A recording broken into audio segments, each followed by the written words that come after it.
Another quick high production video for you. As we're all getting ready to go out to the playa, thought it'd be important to do a little recap on how to tie the Shiftpod down to the playa so it doesn't blow away. First thing is, you don't need to tie into the loops on the top of the Shiftpod. You do not need to use the eyelets on the bottom of the skirt unless you want to. The stakes are actually included. The tie downs are included. The cleat slider is there to tighten everything down. You don't want to over tighten it, but you want to tie into the hub, not to the handle, but to the actual hub like this.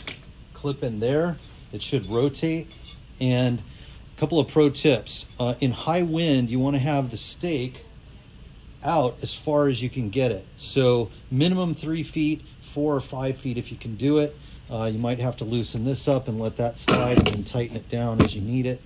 And let's see what else. Oh, when you're setting up, the first thing you should do is put a stake in the ground.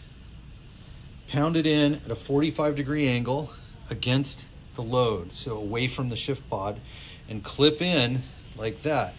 Make sure you use a strong knot that's not going to let go.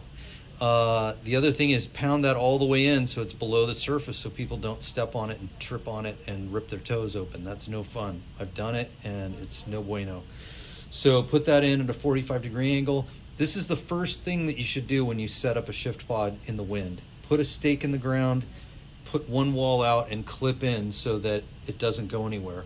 And you want to do this on the upwind side. So the wind is at your back, you put a stake in, and then you set up the Shiftpod downwind so that you're working with the whole program and not against it.